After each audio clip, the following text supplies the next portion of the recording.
Hello, first violins from the Argyle. Hope you are really well, enjoying the beautiful weather, not going to stir crazy, and I'm sure you're missing Tim and I desperately. I know I'm missing Argyle on a Thursday evening, which is strangely quiet now. So I thought the point of this is to try and do something useful with our time, and maybe we could prepare to have this Janacek piece ready for September, and we could hit the ground running. It's a great piece actually, and so the idea is I'm going to give you tips, technique tips, fingerings, bowings, dynamics. You know what I'm like about dynamics, phrasing, and I'm not trying to teach you suck eggs by any means, but just thought so we're all on the same page, so I cover everything. And so yeah, I thought it would be good. Obviously, we've got hours to practice, so there's no excuse. So the start, I'm going to just do the first page of the first movement from the suite, and talk you through what are some thoughts. So we all start in unison actually, and it's a pretty dramatic, fiery start. So I'm going to be right at the heel. I've got this kind of balloon feeling underneath my elbow, and then you notice here I've got my bow hold this is your suspension system basically. So if you're tight and then you play at the heel, you're going to get some sort of biting grit. We don't want that obviously. So really soft here, using the weight of the arm. Can you see I've got a nice heavy arm to pull through, so I've got that G string really resonating. And you notice the accent is actually on the minim. So that's the one we're going to pull through the most to give the big accent.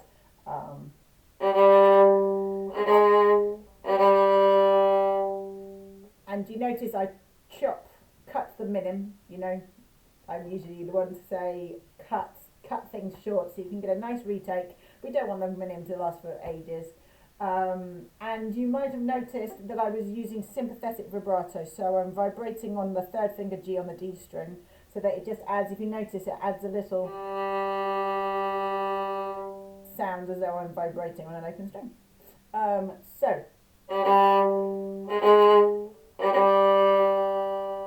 And a nice diminuendo. Now, the next section I've taken out, and I hope Tim's alright with this. I didn't want us ricocheting all over the place. It's loud, it's urgent, and we don't want it to be messy. So I wanted clarity. So I'm in the middle of the bow, and it's like you're interrupting yourself here. And again, soggy fingers, heavy arm, and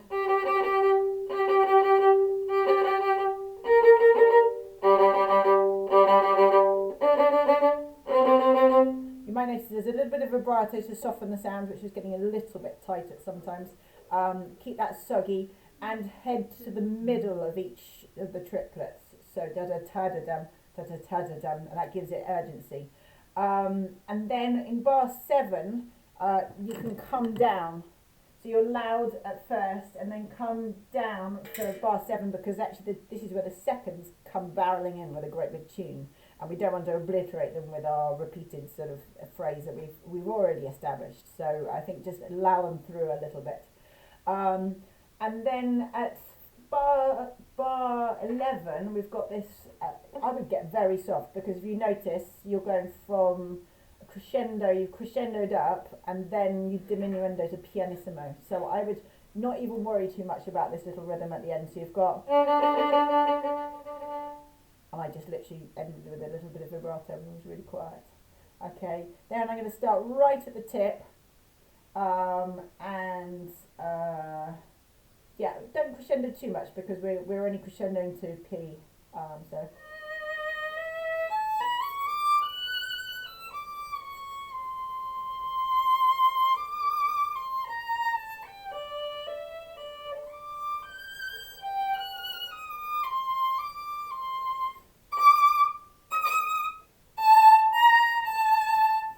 Okay, so you might notice in bar 14, I saved my down bow because we were diminuendoing, and then started the crescendo so that I could then bow change, and it was the part of the crescendo.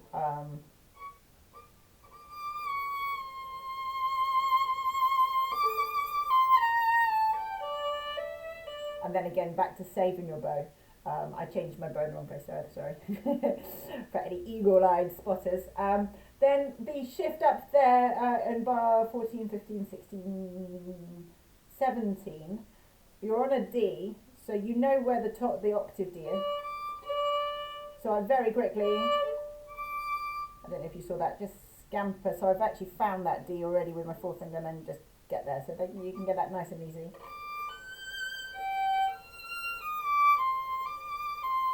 Then stop early, so that minim again is cut because we need to go straight into.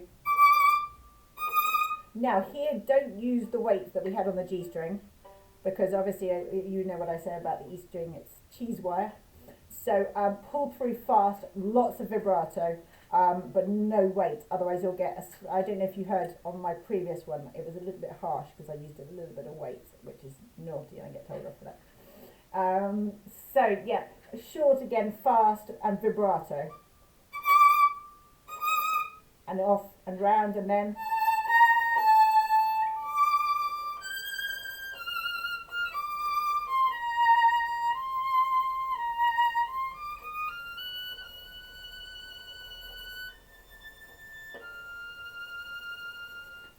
so really back down to pianissimo again there. You might notice, I don't know if you like the fingering, but I like coming down in bar 22, I like coming down, no 23, I like coming down to the security of third position, that was the idea of that.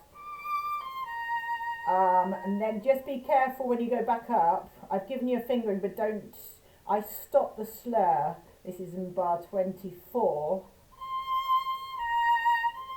So that we don't get slidey noises. So just be very careful when you shift back up.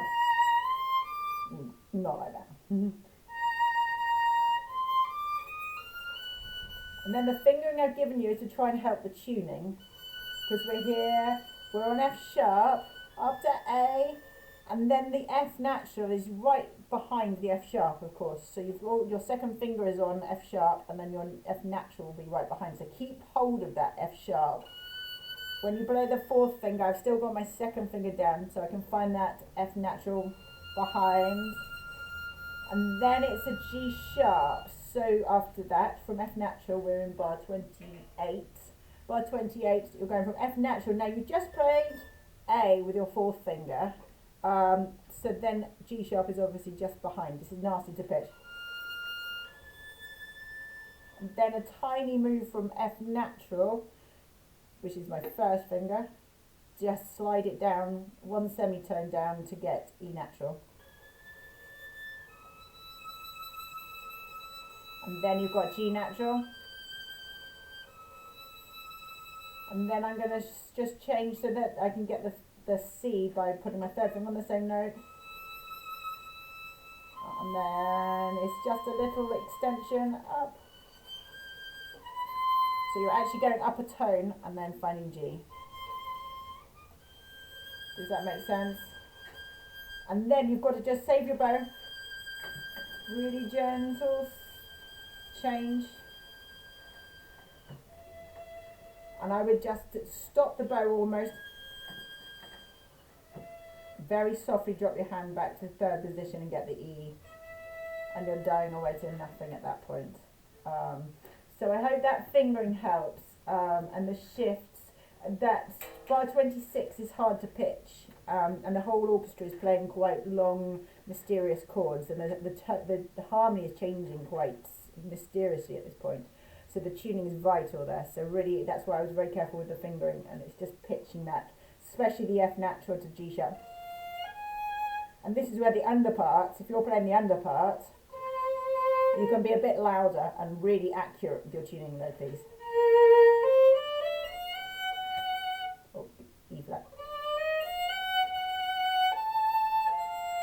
I would probably be in first position, or certainly until I really get the tuning right.